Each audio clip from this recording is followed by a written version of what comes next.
오늘 우리에게 주시는 하나님의 말씀 찾도록 하겠습니다. 마가복음 1장 12절에서 13절의 말씀입니다. 마가복음 1장 12절에서 13절 두 절의 말씀입니다. 우리 함께 봉독하도록 하겠습니다. 함께 읽겠습니다. 성령이 곧 예수를 광야로 몰아내신지라. 광야에서 40일을 계셔서 사단에게 시험을 받으시며 들짐승과 함께 계시니 천사들이 수종들더라. 아멘. 아멘. 오늘 주일 오후 예배 나오신 우리 성도님들 환영하고 축복합니다. 우리 좌우에 계신 분들 또 앞뒤에 계신 분들 이렇게 인사 나눌까요? 주님의 이름으로 축복합니다. 환영합니다. 사랑합니다. 주님의 이름으로 축복하고 환영하고 사랑합니다. 성도님들 말씀에 들어가기에 앞서서 제가 부탁 하나만 드릴게요. 제가 비염이 조금 있어요. 그래서 혹시 제가 이렇게 말씀을 전하는 도중에 이렇게 코가 흘러나오면 제가 잘 이렇게 닦을게요. 그냥 못 보신 것처럼 이렇게 그냥 잘 이렇게 예배에 집중하셨으면 좋겠습니다. 당연히 잘 집중하시겠지만 이렇게 혹 그런 일이 생길까봐 미리 말씀드립니다. 우리 성도님들도 건강관리 잘 하시고 이 계절에 또 감기 안 걸리시기를 또한 기도하겠습니다. 함께 말씀 보도록 하겠습니다. 오늘 마가복음의 말씀 우리가 함께 나눴습니다. 마가복음이 다른 복음서들하고는 좀 두드러진 다른 특징이 하나 있어요. 읽어보셨으면 당연히 아시겠지만 마가복음은 짧아요. 마태나 누가나 요한이나 이런 복음서들에 비하면 굉장히 그 분량이 짧죠. 같은 상황을 놓고도 아주 다르게 이야기할 때가 많습니다. 그냥 휙 이렇게 지나가 버리는 경우들이 많이 있거든요. 이것은 마가복음이 가지고 있는 성격을 이야기해 주는 것이기도 합니다. 가르침은 적고 행동이 차지하는 분량이 커요. 그래서 마가복음에서 이야기하고자 하는 핵심, 하나님의 아들 예수 그리스도에게 집중하게 하는 겁니다.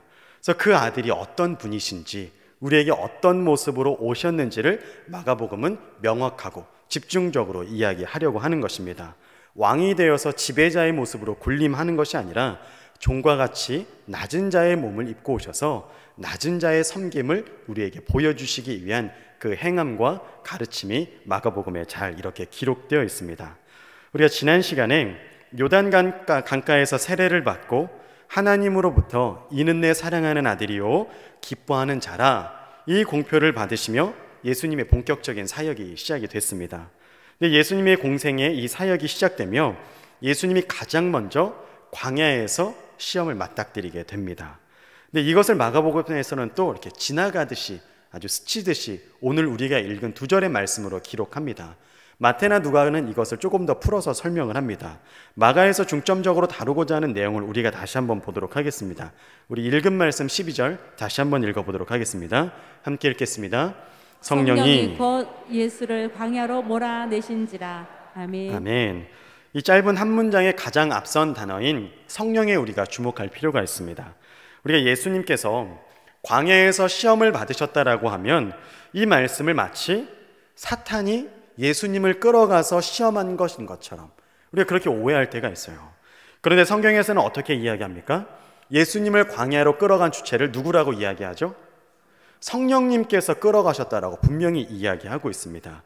여러분, 성령께서 우리에게 임하시면 각 사람마다 일어나는 반응들은 다를 수 있어요.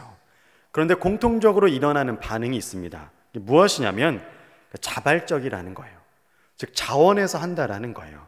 이런 분들 계시죠. 직장 생활을 이렇게 잘 하시다가 모든 것 다 내려놓고 그 인도하심을 따르겠다. 그래서 제가 신학교 다닐 때에도 이런 분들이 심심치 않게 계셨어요. 직장 생활 하시고 평탄한 길, 안정된 길 이렇게 걸으시다가 거부할 수 없는 성령님의 인도하심에 끌려서 모든 것 포기하고 선지학교에 입학하시는 것이죠. 그래서 하나님의 길 따르겠노라 하시는 분들이 적지 않았습니다. 또 교회 수련회나 집회 등에서 성령 체험하고 지금까지의 길을 돌이키고 선교사로 아니면 목회자로 헌신하시는 분들도 꽤 많이 있었습니다. 또 예수님 만나서 변화된 삭개와 같은 그런 모습의 사람들도 많이 있었죠. 여러분, 예수님께서도 누군가에게 억지로 끌려서 광야로 들어가신 게 아니라 심령 속에 충만히 내주에 계시는 이 성령의 인도하심을 따라서 광야로 들어가셨다라는 거예요. 자발적으로 그렇게 성령의 인도하심에 끌려서 가셨다라는 것이죠. 여러분, 참으로 안타까운 것은 우리 내면에는 우리 자아가 팽배히 자리 잡고 있죠. 그래서 성령님의 인도하심을 깨닫지 못할 때가 참 많이 있어요. 혹은 그것을 거부할 때도 있죠. 타협하고 계산하다가 하나님의 뜻을 저버리는 경우도 생기곤 합니다. 여러분, 성령님께서 우리 안에 충만히 내주해 계시고 그 임재를 우리가 예민하게 알아차린다면 우리는 성령님께 내몰리는 그런 삶을 살아갈 수밖에 없어요. 거부할 수 없는 하나님의 인도하심이 우리의 삶을 끌어가기 때문에 그렇습니다. 그러나 반면 어둠의 세력, 공중권세 잡은 자들의 세력이 우리 안에 가득한다면 어떻게 되겠습니까? 그 인생의 반대로 흘러갈 수밖에 없겠죠. 들끓는 혈기, 아니면 분노, 잘못된 관점들이 우리 인생을 어그러뜨리게 만들 수도 있다는 겁니다. 우리 인생의 주인은 하나님이라고 이렇게 고백하죠. 그러나 그 고백이 우리 연약함 때문에 넘어질 때가 있어요. 우리 내면의 권세를 자리 잡은 이 어둠의 권세들이 그것을 방치하고 내버려 두면 우리 안에 주인 노릇, 왕 노릇을 하기 때문에 사탄의 역사 가운데 끌어갈 때도 있다라는 겁니다. 결국 그들이 원하는 대로, 이끄는 대로 혈기에 종노릇하게 되고 내 감정의 소요에 따라서 그렇게 살아갈 수밖에 없다는 겁니다. 그런데 예수님은 어떻습니까? 내면에 충만한 성령으로 이렇게 가득히 계신 분이셨어요. 성령의 충만함을 가득히 가지고 계셨지만 그럼에도 이렇게 광야로 내몰리고 계신다는 겁니다. 여러분, 우리 인생은 사실 중간지대는 없는 것 같아요. 회색지대는 없는 것 같습니다. 성령에 이끌려서 성령에 내몰리는 삶을 살던가 아니면 세상과 타협하고 세상을 쫓아 발맞추어가는 세상적인 삶을 살던가 이것 외에는 없는 것 같습니다. 여러분, 우리는 하나님의 백성된 자들은 당연히 성령님께 내몰리는 삶을 살아야 될 줄로 믿습니다. 아멘. 여러분, 직장 그만두고 다 신학교 입학하시라는 말씀 드리는 거 아니에요. 사단이 아닌 그리스도께 붙잡히는 그런 삶을 사시기를 주님의 이름으로 축복합니다. 아멘. 그럼 예수님께서 성령의 충만하심으로 말미암아 이 내몰린 광야라는 곳이 어떤 곳입니까?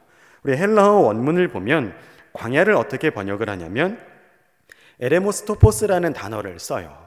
이것은 어떤 뜻이냐면 우리는 그냥 광야 이렇게 한 단어로 번역을 했는데 헬라어에서는 이것을 형용사로 씁니다.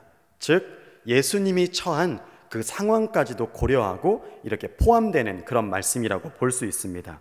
우리 읽은 말씀 13절을 보며 다시 한번 확인해 보도록 하겠습니다. 우리 함께 읽겠습니다.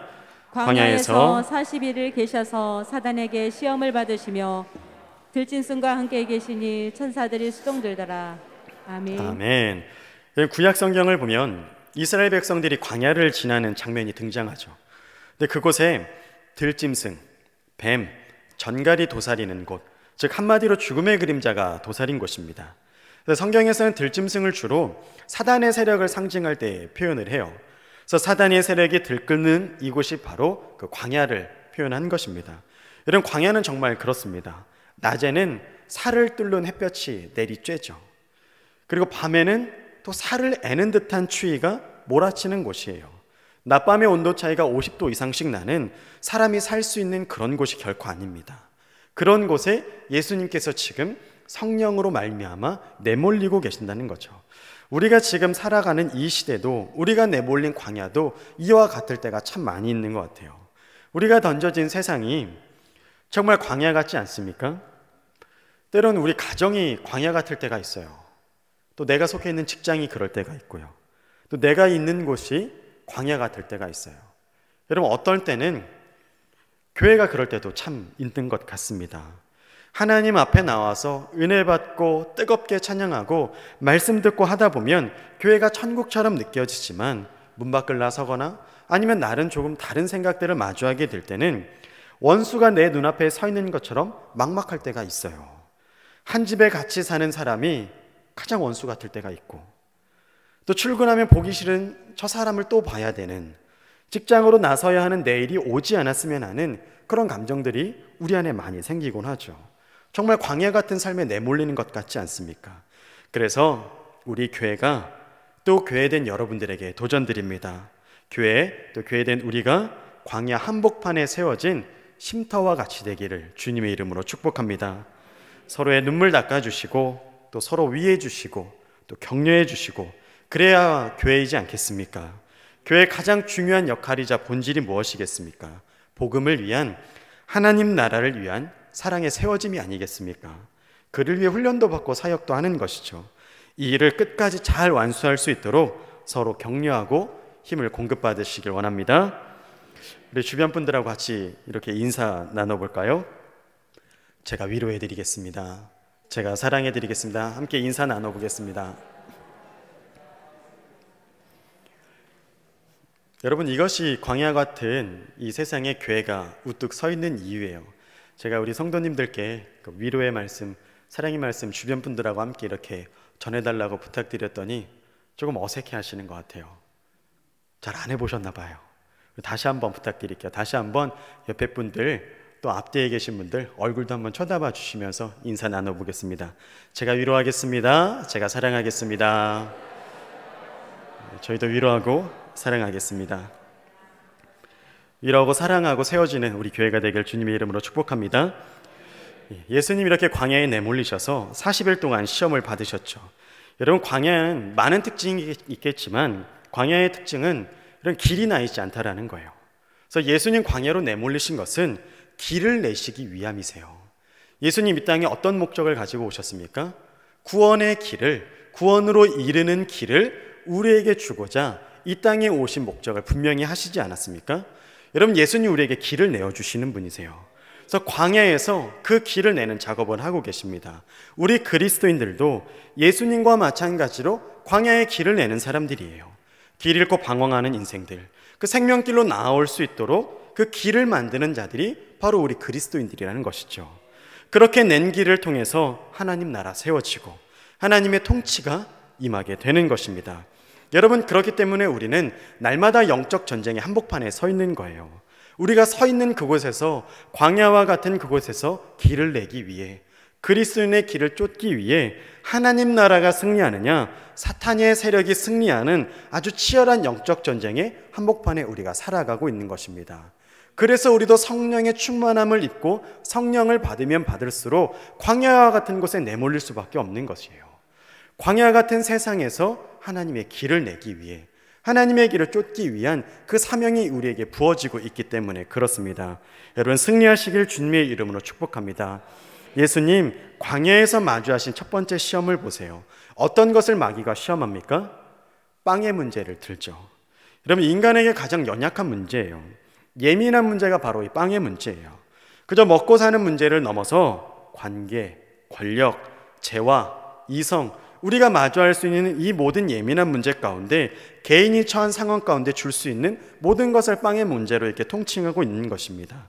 인간의 몸을 입고 연약함으로 오신 예수님 또한 우리와 같이 슬픔, 고통, 욕망 또한 느끼셨습니다. 사단이 이를 놓치지 않고 예수님을 시험하는 것이죠. 그럼 제가 기회가 있어서 이스라엘의 광야를 한번 방문했던 적이 있었어요. 근데 그곳에서 만났던 선교사님이 실제로 광야 한복판에 그 장막 짓고 사셨거든요. 저는 거기서 못 살겠더라고요. 근데 그렇게 참 어렵게 사셨어요. 근데 선교사님께서 거기 분위기가 너무 좀 이제 그러니까 농담을 하나 해주셨는데, 광야에는 이런 농담이 있다고 해요. 얼마나 많은 돌들이 광야에 있는지 하나님께서 천사들을 동원해서 온 지구에 돌을 분배하는 작업을 하는데, 유대 땅을 지나는 한 천사가 실수로 돌을 쏟아버렸다. 그래서 유대 광야에 이렇게 돌이 많다. 그런 농담이 광야에 있을 정도로 이 광야는 돌이 그렇게 많습니다.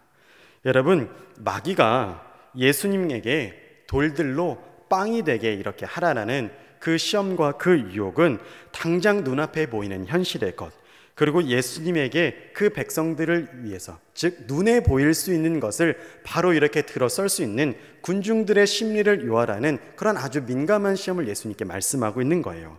그도 그럴 것이, 예수님 당시에 유대민족들이 근 600여 년을 주권을 잃고 그들의 식민 통치를 받지 않았습니까? 그러니 이들에게 가장 필요한 것이 무엇입니까? 빵이에요.